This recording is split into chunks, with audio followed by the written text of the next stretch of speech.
Welcome back. Newman here to tell you the rest of our story, Red Hawk Hero. If you remember, yesterday Paul was being braggy about the game that he thought he had single-handedly won.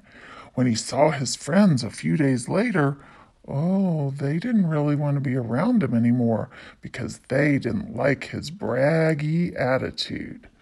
So he turned and walked home. Without even taking off his coat, he lay down on the couch and closed his eyes. "What have we here?" his mother came into the room. "A sick boy?" Paul made a face. "I guess I'm just confused." He told her about Robert and Lars. "Why would they say that, Mother? Why don't they like me anymore?" Mother sat down beside him on the couch. "Paul, I want to tell you about a boy who loved to play hockey just like you do. He was so good at it. He could skate like the wind, and his shots were straight and true." Paul smiled. "Like me." Mother went on. "Whenever this boy made a goal, he'd jump for joy. 'Did you see that?' he asked his friends. 'Wasn't that the best shot you ever saw?' When the puck was loose on the ice, he was always there first. 'I'm the fastest skater around,' he would say." Suddenly, Paul wasn't smiling. Before long, he noticed that his friends weren't so friendly.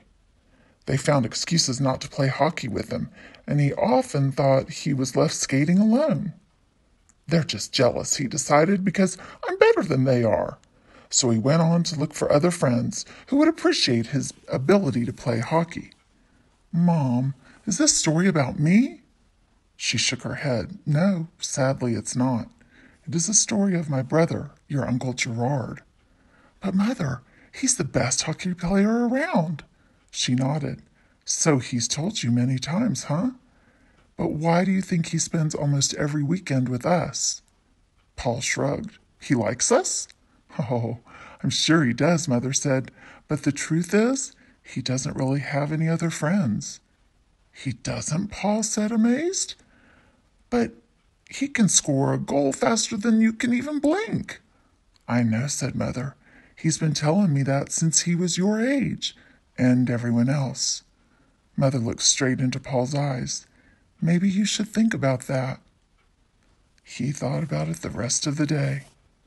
The next afternoon at the game, Paul strapped on his skates without saying a word. "Okay, guys," Coach Iverson said. "Let's play like a team today." Paul took his usual place at center ice. Before long, he was flying down the floor after the puck. Shush! A quick turn, and the puck was on his stick. He passed across to Lars and headed for the goal. Lars sent the puck up to Robert. Robert's pass led Paul right in front of the net. With a quick flick of the wrist, Paul launched the puck toward the right-hand corner. The goalie lunged for it, but he was too late. "Goal!" the referee shouted. "Great shot!" Coach yelled from the bench. Paul circled the goal, holding his stick over his head. Then he headed right over to Robert and Lars. "Shush!" Ice shavings flew as he slid to a stop. Robert looked away. Lars bit his lip. And then Paul said, "Great work, guys. That was the perfect pass, Robert." As he skated away, he couldn't resist turning back to look. Robert and Lars were both just standing there with their mouths hanging open. "Let's go!" Coach shouted from the bench. Paul looked up as Robert skated past him into position. Robert smiled. "Let's do it again," he shouted. Oh, guys, remember, it always takes a team to make good work of something. That will get you farther than doing it alone anytime. Love you guys. See you tomorrow for more stories with Macy and Friends. Bye.